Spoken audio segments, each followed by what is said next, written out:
Hello guys, हम लोग आज इंटीग्रेशन शुरू करने वाले हैं क्लास 12th का। ये बहुत ही इम्पोर्टेंट चैप्टर है, तो आप प्लीज़ इसको ध्यान से पढ़िए। और क्योंकि ये सबसे ज़्यादा लेंदी चैप्टर भी है, तो इससे मार्क्स भी ज़्यादा आते हैं, क्वेश्चन ज़्यादा पूछे जाते हैं क्लास 12th में भी। और जो भी कंपटीशन है, जैसे कि जेई मेंस हो गया या एडवांस हो गया, या जो भी ऐसे कंपटीशन है जो आईसी से रिलेटेड है, तो आप एक काम कीजिए। आप यदि डेरिवेटिव यानी डिफ्रेंशिएशन यदि आप पढ़ चुके हैं तो अच्छी बात है, क्योंकि वो आपको हेल्प करेगी। यदि नहीं पढ़े हैं तो मैं आपको एक बेसिक आइडिया देता हूँ, ठीक है ना, कि डिफ्रेंशिएशन क्या होता था। उसके बाद हम इंटीग्रेशन अभी तुरंत शुरू कर देंगे, ठीक है। तो आप देखिए, पहले एक बार देखते हैं कि डिफ्रेंशिएशन क्या होता है। देखिए, एक एग्जांपल लेते हैं हम, कि मान लीजिए कि हमको देखिए डिफ्रेंशिएट करना, एक फंक्शन मान लेते हैं कि x² + 2x + 6 है, ठीक है। हमको डिफ्रेंशिएशन करना है, यानी कि डिफ्रेंशिएशन करना है कि मतलब dy निकालना है किसके रिस्पेक्ट में। यहाँ x है फंक्शन, है ना, तो यहाँ क्या आ जाएगा dx। इसको पढ़ते क्या है, differentiation of y with respect to x। इसको पढ़ने का ये तरीका है, differentiation of y with respect to x। इसको इस तरह से पढ़ा जाता है। अब देखिए, इसमें होता क्या है कि ये जो पावर है, पावर आके शुरू में मल्टीप्लाई हो जाता है, फिर पावर -1, इसका प्रॉपर्टी है। पावर मल्टीप्लाई होता है, फिर पावर -1, तो ये पावर कितना है 2 मल्टीप्लाई हो गया किसके साथ, इसके साथ, फिर क्या हो जाएगा 2 - 1, ये हमेशा होगा। यहाँ प्लस का साइन है तो प्लस दे देते हैं। यहाँ देखिए क्या 2x है। अब देखिए यहाँ कुछ नहीं है पावर, तो 1 है, ठीक है ना। मैं आपको यदि थोड़ा सा एक बार वैसे ही समझाने की कोशिश करता हूँ, क्या होगा, ये यहाँ के मल्टीप्लाई हो जाएगा, पावर पहले मल्टीप्लाई हो जाएगा, तो 1 × 2 है ना, x पे पावर। अब देखिए ये इंटू है, यहाँ पे x पे पावर 1 है, इसमें क्या हो जाएगा -1, क्योंकि पावर -1 होता है, -1। और देखिए ये कांस्टेंट है, तो आपको याद रखना है कि डिफरेंशिएशन ऑफ कांस्टेंट क्या होता है, 0 होता है। इसको देखिए अच्छे से याद करना, डिफरेंशिएशन ऑफ कांस्टेंट क्या होता है, 0 होता है। अब देखिए एक बार इसको सोल्व कर लेते हैं। एक ये हो गया 2x, 2 पे पावर यहाँ पे 1 बचा है, प्लस ये कितना हो गया 2x, और यहाँ पे क्या है x पे पावर 1 - 1 0 हो गया, प्लस ये तो 0 है, इसको लिखने की जरूरत नहीं है, लिख देते हैं, ठीक है। अब देखिए x पे पावर 1 को लिखते हैं, ज़रूरत नहीं है उसकी, ठीक है, यहाँ छोड़ दीजिए। अब देखिए x पे पावर 0, कोई भी संख्या पे पावर 0 क्या होता है, उसको 1 बना देता है, तो यानी कि 2 × 1, ये 0 है। और देखिए 2x और 2 × 1 2, यानी कि इसका जो डिफ्रेंशिएशन आया है वो आया है 2x + 2। देखिए एक प्रॉपर्टी समझिए, कि प्रॉपर्टी में ये बोला गया है कि यदि कोई भी फंक्शन हो, हम यदि उसका डिफ्रेंशिएशन करते हैं, जो रिजल्ट आता है हम उसका इंटीग्रेशन कर देंगे तो सेम रिजल्ट आना चाहिए, क्योंकि जस्ट उल्टा है। आप डिफ्रेंशिएशन किए, आप उसी को एक बार इंटीग्रेशन कर दीजिएगा, तो हमको क्या हो जाएगा, जो फंक्शन था वही मिल जाएगा, ठीक है ना। हम इस फंक्शन को एक बार डिफ्रेंशिएट किए हैं, तो हम चाहते हैं कि एक बार इसको इंटीग्रेशन करें, ठीक है ना। यदि इंटीग्रेशन करके वो मिल जाएगा, और मिल जाएगा क्या, मिलना ही चाहिए, यही तो प्रॉपर्टी है। एक बार चेक करते हैं, ठीक है। तो हमको इंटीग्रेशन करना है। देखिए ये है इंटीग्रेशन का साइन, ठीक है, ये है इंटीग्रेशन का साइन। इंटीग्रेशन किसको करना है, इसको करना है, और हमको मिलना क्या चाहिए, ये मिलना चाहिए इसके हिसाब से, ठीक है। तो इंटीग्रेशन करना है 2x + 2 का किसके रिस्पेक्ट में, यहाँ dx है, ठीक है ना, क्योंकि ये फंक्शन x का है तो dx है, ठीक है। अब देखिए इसको भी y मान लेते हैं। तो देखिए अब इसका इंटीग्रेशन क्या हो जाएगा। इंटीग्रेशन में इंटीग्रेशन करते कैसे हैं, कि ये जो यहाँ फंक्शन है इसमें एक पावर ऐड हो जाता है। उसमें क्या हो रहा था, पावर को एक हम घटा दे रहे थे, पावर को पहले मल्टीप्लाई कर रहे थे। देखिए यहाँ पे पावर को मल्टीप्लाई कर रहे थे, फिर पावर -1, फिर पावर को मल्टीप्लाई कर रहे थे, फिर पावर -1, इस तरह से कर रहे थे। और यहाँ क्या होगा, यहाँ पावर में एक ऐड हो जाएगा, इसमें क्या हो जाएगा, एक ऐड हो जाएगा। तो देखिए 2 से हम, देखिए हमको कांस्टेंट टर्म से कोई लेना देना नहीं है, उसको ऐसे लिख दिए, उससे जैसे मल्टीप्लाई है तो मल्टीप्लाई में लिख दिए, कोई दिक्कत नहीं इसमें। अब देखिए यहाँ पे क्या है, x है, x पे पावर अभी कितना है 1 है, तो ये हो जाएगा 1, क्योंकि अभी हमको क्या करना है, इंटीग्रेशन कर रहे हैं, तो पावर ये नहीं कि एक बढ़ जाना चाहिए, तो 1 + 1 पावर एक बढ़ा दिए।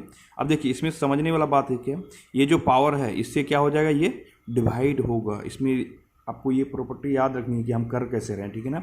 इसमें क्या करना है, आपको एक पावर को बढ़ाना है, पावर जब बढ़ जाए, यानी कि 1 था तो 1 + 1 हो गया, अब उसी पावर से क्या करना है, हमको डिवाइड करना है, ये हो गया। अब इसको देखते हैं एक बार, यहाँ पे 2 है, 2 को लिख दिया। अब देखिए क्या यहाँ x वाला टर्म है, नहीं है, तो इसका मतलब यहाँ पे x में कितना पावर होगा, जीरो होगा। एक्स यदि एक्स का टर्म नहीं है तो एक्स में पावर कितना होगा, जीरो, तभी तो एक्स पे पावर जीरो कितना होता है, 1 होता है। अब देखिए हमको क्या करना है, एक बढ़ा करना है, तो एक इसमें ऐड कर दिए और जो पावर है उसी से क्या करना है, हमको डिवाइड कर देना है। सही है। अब देखिए एक बार ध्यान से देखिए हम क्या करने वाले हैं, 2x या 1 + 1 2 हो गया, यहाँ पे कितना आ गया 1 + 1 2, यहाँ तक ठीक है, आप देख पा रहे हैं। नीचे देखिए 2x, देखिए 0 + 1 1 हुआ, 1 लिखने की ज़रूरत नहीं है, यहाँ भी 0 + 1 1 हुआ, यहाँ भी 1 लिखने की ज़रूरत नहीं है, यानी कि ये आया है। ठीक है। अब देखिए एक बार इसको ये कट रहा है तो हम काट दे रहे हैं, तो ये हो गया x² + 2x। अब एक बार आप ध्यान दीजिए इसको, यहाँ जो हम फंक्शन लिए थे वो क्या था, x² + 2x + 6। जब हम उसको डिफ्रेंशिएट किए तो ये आया है, तो प्रॉपर्टी ये कह रहा है कि डिफ्रेंशिएट जो करके रिजल्ट जो आया है इसको यदि हम इंटीग्रेट करते हैं तो हमको सेम फंक्शन मिलना चाहिए था। चेक करते हैं, तो हमको फंक्शन क्या मिला है, x² + 2x। आप कुछ देख रहे हैं कि यहाँ से एक कांस्टेंट टर्म जो यहाँ पे था वो यहाँ पे आया नहीं है, लेकिन प्रॉपर्टी के हिसाब से तो वो आना चाहिए था, क्योंकि ये जस्ट एक दूसरे का उल्टा है। ठीक है। तो आप देखिए यहाँ से एक टर्म तो मिसिंग है, तो आपको ये ध्यान रखना है। आप सब हर जगह एक चीज़ देख रहे होंगे कि हर जगह एक सी दिया हुआ है। देखिए यहाँ हर बार सी दिया हुआ है, C0 तो ये सी क्या, ये है कांस्टेंट टर्म। क्यों, क्योंकि जो कांस्टेंट टर्म ये जो 6 था जो आना चाहिए था वो तो आया नहीं है, यहाँ पे यहाँ तो मिसिंग है। तो इसका मतलब ये हुआ कि हमको पता होना चाहिए कि जब भी किसी चीज़ को हम इंटीग्रेशन कर रहे हैं, क्योंकि जब डिफ्रेंशिएशन करते हैं उस चीज़ का तो वो तो जीरो हो जाता है। अब इसका इंटीग्रेशन तो आप कर नहीं सकते, क्योंकि आपको एक्स्ट्रा एक सी देना है, ये मान के कि कोई कांस्टेंट टर्म रहा होगा, इसलिए हम हर इंटीग्रेशन में लास्ट में सी जोड़ देते हैं, क्योंकि हमको पता नहीं है ना कि उसमें डिफ्रेंशिएशन टर्म था, मतलब कांस्टेंट टर्म था कि नहीं था। यदि था तो हम उसको सी मान लेंगे। ठीक है।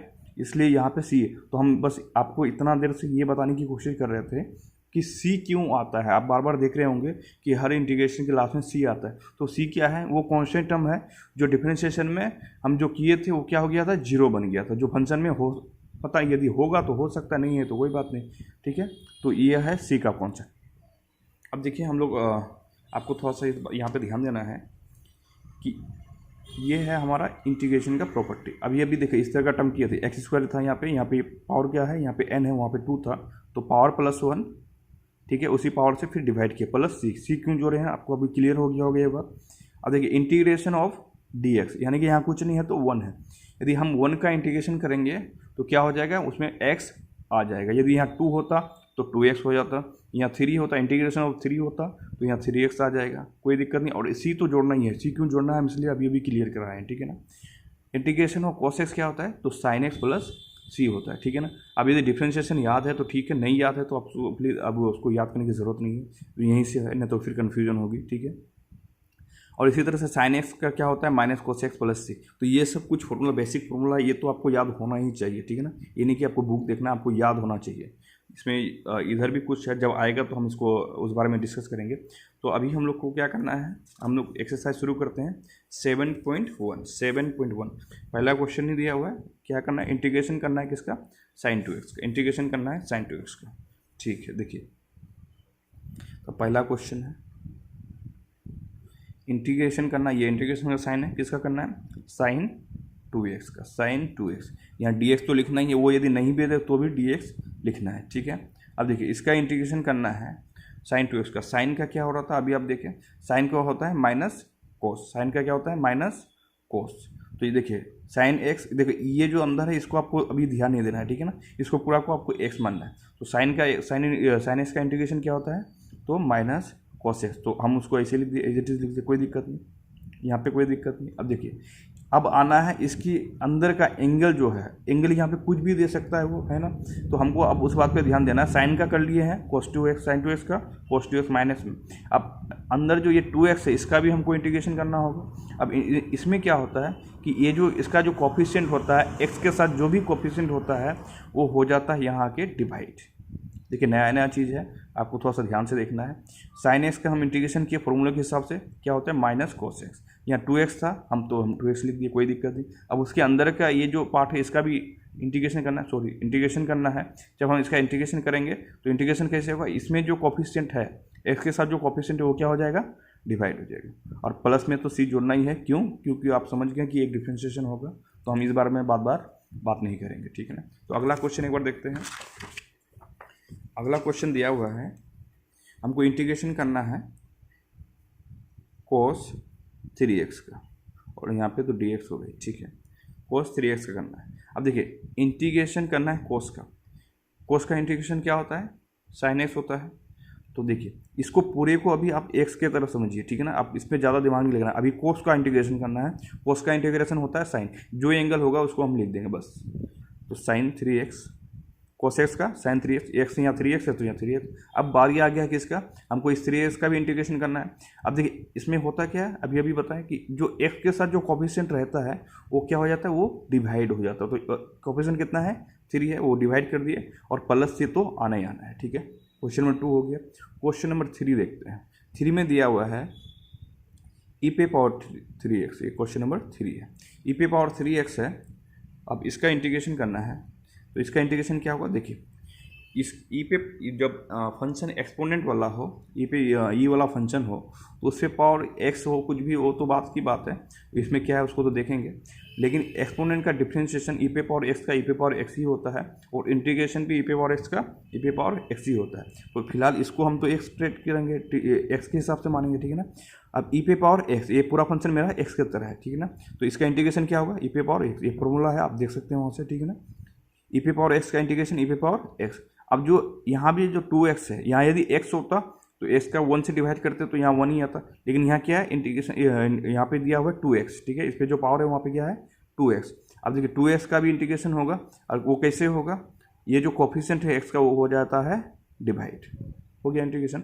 ई पे पावर x का इंटीग्रेशन ई पे पावर x, यहाँ 2x है तो यहाँ इसलिए 2x लिखे हैं, यहाँ 4x होता तो यहाँ 4x लिखते। और फिर जो ये x का जो कोफिशिएंट है इसका भी करना है, तो x का कोफिशिएंट जो भी है वो क्या हो जाएगा? डिवाइड, प्लस c तो देना ही है, ठीक है। एक अगला क्वेश्चन लेते हैं, क्वेश्चन नंबर 4 लेते हैं। क्वेश्चन नंबर 4 क्या दिया हुआ है कि इंटीग्रेशन करना है हमको ax प्लस b का पावर 2 है और dx, इसका हमको इंटीग्रेशन करना है। देखिए मेरे पास 2 ऑप्शन है, या तो हम इसको a प्लस बी का होल स्क्वायर जो है, यानी कि a² plus 2ab plus B square कर ले, और इसको अलग अलग कर ले, तीनों को अलग अलग कर ले, फिर तो आसान होगा, ठीक है। लेकिन क्योंकि इसका भी अभी एक शॉर्टकट है, आप समझेंगे तो आपको मज़ा आ जाएगा देख के, कि देखिए यहाँ कितना भी फंक्शन लिखा रहे उससे हमको कोई मतलब नहीं है। हमको बस ध्यान ये देना है कि यहाँ जो फंक्शन लिखा हुआ है इस ब्रैकेट के अंदर, क्या वो एक लीनियर फंक्शन है? यदि वो एक लीनियर फंक्शन है तो पूरे को हम मान लेंगे x। अपने दिमाग में जो यहाँ पे लिखा रहेगा x की जगह वही लिखेंगे, लेकिन दिमाग में हम उसको मान लेंगे, हमको यूज करना है किस तरह से बनाना है, तो पूरे को मान लेंगे x। अब देखिए यहाँ a है, यहाँ x पे पावर कितना है? 1 है, और यहाँ पे b है। ये लीनियर है कि क्वाड्रेटिक है या जो भी क्यूबिक है, कैसे पता चलेगा? तो x का मैक्सिमम पावर जो है, x का मैक्सिमम पावर हमको बता देता है कि इक्वेशन ये कैसा है। तो यहाँ मैक्सिमम पावर कितना है? 1 है। अब देखिए 1 है तो वो लीनियर होता है, यहाँ 2 होता तो ये क्वाड्रेटिक होता, ठीक है। 3 होता तो क्यूबिक हो जाता। तो ये लीनियर इक्वेशन में ये मज़ा है कि आप इसको पूरे को क्या मान सकते हैं? x मान सकते हैं। अब इसको पूरे को दिमाग में मानिए कि ये x है, पूरे को x मानिए, तो x स्क्वायर का हमको इंटीग्रेशन करना है, इसका मतलब ये हुआ, ठीक है। अब देखो x स्क्वायर का इंटीग्रेशन क्या होता है? x पे पावर 2 है तो उसमें पावर प्लस 1 कर लेंगे और उसी पावर से डिवाइड कर लेंगे, सेम कर। अब देखिए मेरा x, इसको पूरा को x मानेंगे तो ax प्लस b, ठीक है। इसमें क्या होता है? पावर एक जुड़ जाता है, ऐड हो जाता है, और उसी पावर से क्या कर लेते हैं? Divide, plus c। एक बार और इसको लिख लेते हैं, तो a हो गया ax प्लस b पे पावर कितना हो गया? 3, और नीचे 3 प्लस c। हम एक बार फिर से बोल रहे हैं, इस बहुत इंपॉर्टेंट है, आपको बहुत ज़्यादा हेल्प करेगी ये, ठीक है। ये ब्रैकेट में कुछ भी रहे, कितना भी संख्या है, उससे फ़र्क नहीं पड़ता। यहाँ यदि एक और कांस्टेंट टर्म होता तो भी फ़र्क नहीं पड़ता, ठीक है। बस आपको ये ध्यान देना है कि ये जो संख्या है यहाँ पे, इसको यदि ये लीनियर इक्वेशन में है तो हम क्या करेंगे? इसको, ये यदि लीनियर इक्वेशन में है तो हम इसको x के तरह ट्रीट करेंगे, ठीक है, x के तरह ट्रीट करेंगे।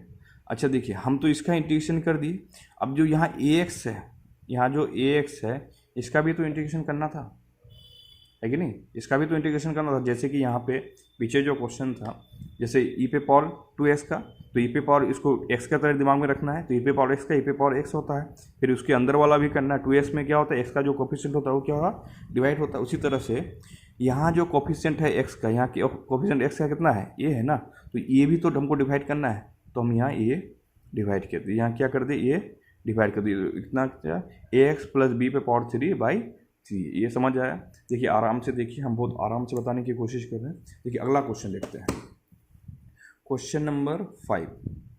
आज के लिए लास्ट क्वेश्चन रखते हैं, ज़्यादा लेंथी नहीं करते वीडियो को। इंटीग्रेशन करना है साइन 2x को -4e⁴x और इसको साइन dx, इसको हमको इंटीग्रेट करना है। ठीक है, अब देखिए बहुत ही सिंपल है।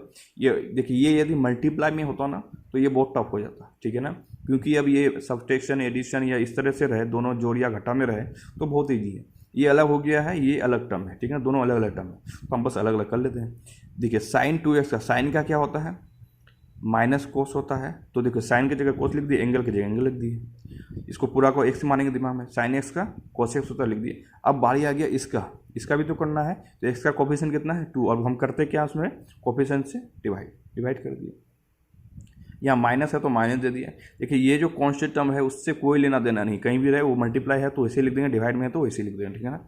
ई पे पावर एक्स, ये पूरा का पूरा एक्स मानना है, तो ई पे पावर एक्स का ई पे पावर एक्स, यहाँ 3x है तो यहाँ 3x लिख दिया हम, ठीक है। अब देखिए इसका अंदर का भी करना है, 3x का क्या होगा, 3 आके डिवाइड होगा, इसका कोफिशिएंट कितना है, x का 3 है, जो मल्टीप्लाई में रहता है x के साथ वो 3 है, तो 3 से डिवाइड, और साथ में c देना है, ये हम बता चुके हैं, ठीक है ना।